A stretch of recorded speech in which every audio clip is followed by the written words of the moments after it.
Assalamualaikum warahmatullahi wabarakatuh. Waalaikumsalam warahmatullahi wabarakatuh. Warahmatullahi wabarakatuh. Terima kasih teman-teman kelompok 4 yang telah menyempatkan pagi ini untuk diskusi kelompok terkait ketidaksempurnaan bahan. Adapun anggota-anggota kelompoknya, yang pertama ada Ihsan Fatur Rahman, saya sendiri sebagai moderator, ada Fikri Ardiansyah, Muhammad Asaf Azri Askar, Rifki Badrul Zaman, dan juga Dwi Septianto. Berikut ini adalah sumber referensi buku yang kita gunakan pada kesempatan diskusi kali ini, yaitu pendahuluan Fisika Zat Padat yang ditulis oleh Dr. Andes Abdul Hamid, MSI. Untuk selanjutnya, pada pembahasan dilanjutkan kepada teman-teman saya. Yang pertama itu ada pembahasan ikatan antar atom zat padat yang akan disampaikan oleh Saudara Yoga Dwi Septianto. Kepadanya dipersilakan. Ya, terima kasih untuk moderator. Jadi saya ingin menyampaikan sedikit. Yang pertama ini zat padat. Introduce dulu. Zat padat merupakan bahan yang memiliki struktur yang stabil. Kestabilan struktur ini disebabkan karena susunan atom-atomnya berada pada kedudukan seimbang dengan energi potensialnya minimum. Pada kebanyakan atom, keadaan setimbang ini dapat diperoleh dengan cara atom-atom tersebut saling berkaitan dengan satu sama lainnya.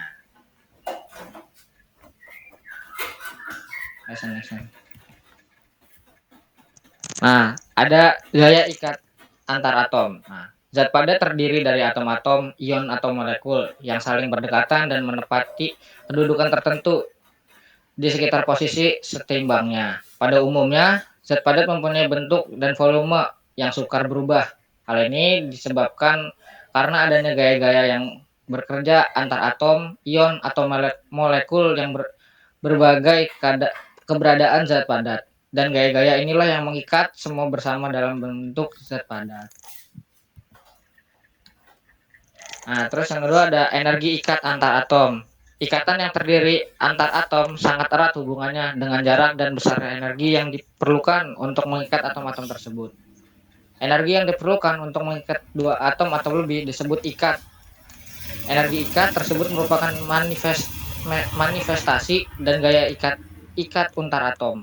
Seperti diketahui pada pembahasan hukum Coulomb, gaya tarik-menarik terjadi bila dua muatan atau atom berbeda jenis dan sebaliknya terjadi gaya tolak antar atom. Ini dikembalikan lagi ke moderator. Baik, untuk pembahasan selanjutnya akan disampaikan oleh Saudara Fikri Ardiansyah. Kepadanya dipersilakan. Ya, baik, terima kasih kepada moderator. Baik, saya lanjut pembahasan tentang kedudukan antar atom dalam suatu ikatan yang menempati posisi tertentu di sekitar kesetimbangannya mengisyaratkan bahwa pertama, haruslah ada gaya tarikan yang bekerja antara unsur-unsur penyusun zat padat sehingga bisa tetap terikat bersama. Yang kedua, haruslah ada gaya tolakan antar unsur-unsur penyusun ini yang bekerja sedemikian sehingga untuk merapatkan jaraknya diperlukan gaya yang sangat besar sekali. Yang ketiga, ada kesetimbangan antara kedua gaya ini pada jarak tertentu sehingga menghasilkan kedudukan unsur-unsur itu stabil di sekitar posisi kesetimbangan ini serta membentuk suatu ikatan yang stabil pula. Baik, dilanjut. Nah, ini yang pembahasan kedua tentang kerjasempurnaan bahan padat. Baik, lanjut. Susunan yang sempurna ada di keseluruhan material kristal pada skala atom tidaklah ada. Semua bahan padat mengandung sejumlah besar cacat atau ketidaksempurnaan. Nah, cacat titik pertama vakansi dan intersidir itu adalah impuritas pada bahan padat. Terus ketidaksempurnaan yang lain cacat antar buka. Lalu yang ketiga itu ada cacat bulk atau volume.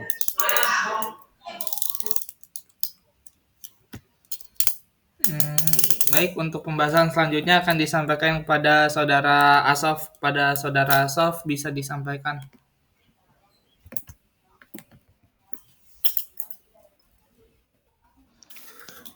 Baik, selanjutnya ada yang akan saya jelaskan adalah vakansi dan interestisi diri. Vakansi kok kecil banget.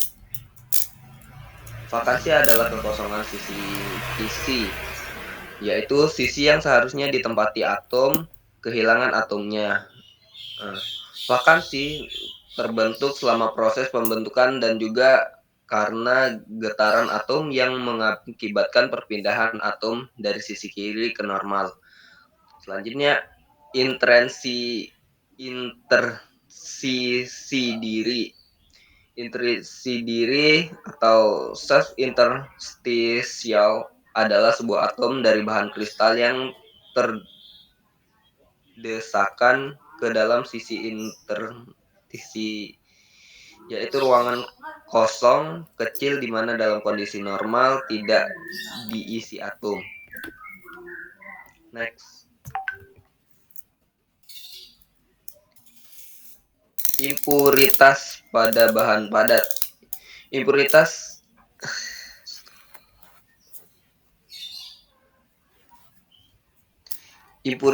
adalah atom asing yang hadir pada material. Logam murni yang hanya terdiri dari satu jenis atom adalah titik. Mungkin impuritas biasa menyebabkan cacat titik pada kristal. Ada paduan di mana atom impuritas sengaja ditambahkan untuk mendapat karakteristik tertentu pada material seperti untuk meningkatkan kekuatan mekanik atau kekuatan korosi.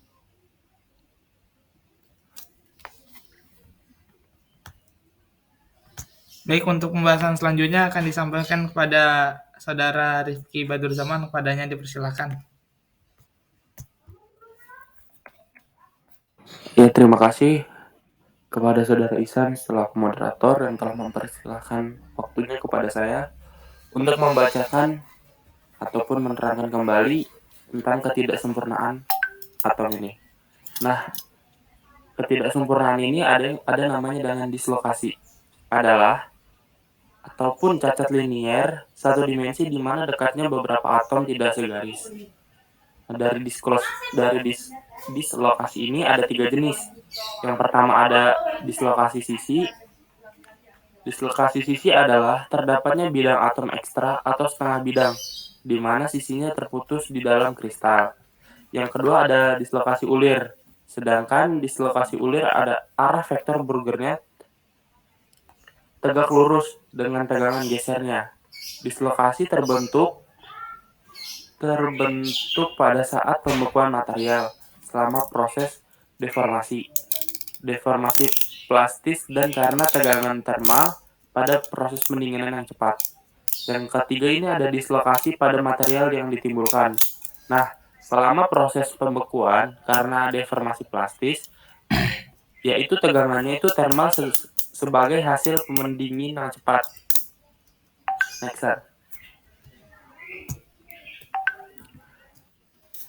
Yang selanjutnya ini ada cacat antarmuka. Cacat antarmuka adalah batas yang mempunyai 2 dimensi yang biasanya memisahkan daerah-daerah pada material yang mempunyai struktur kristal atau orientasi kristalografi yang berbeda. Cacat jenis ini diantaranya yang pertama itu ada permukaan luar, yang kedua ada batas butir, yang ketiga ada batas kembar, yang keempat ada kesalahan tumbukan dan batas fasa. Selanjutnya, untuk yang terakhir ini ada cacat bulk atau volume.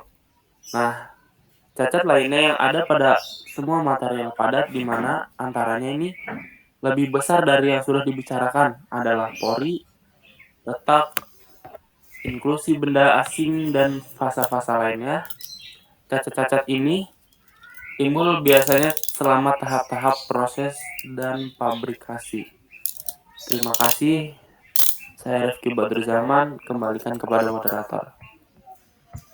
Baik, terima kasih teman-teman yang sudah memaparkan pembahasan pada ketidaksempurnaan bahan kali ini. Bisa saja pada hari ini kita membuka kesempatan sesi tanya jawab untuk pada teman-teman dari sekiranya yang memang masih bingung terkait pembahasan kali ini yang mengenai ketidaksempurnaan bahan padat. Jika ada pertanyaan bisa saja mengajukan pertanyaan pada teman-teman, dipersilakan.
Jikalau dalam pembahasan ini tidak ada pertanyaan, saya bisa menarik kesimpulan pada diskusi kali ini.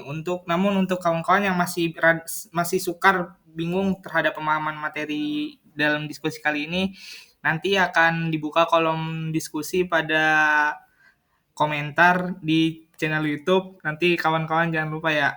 Baiklah, pada kesempatan kali ini saya akan menarik kesimpulan pada pembahasan ketidaksempurnaan bahan padat, di mana zat padat ini merupakan bahan yang memiliki struktur yang stabil.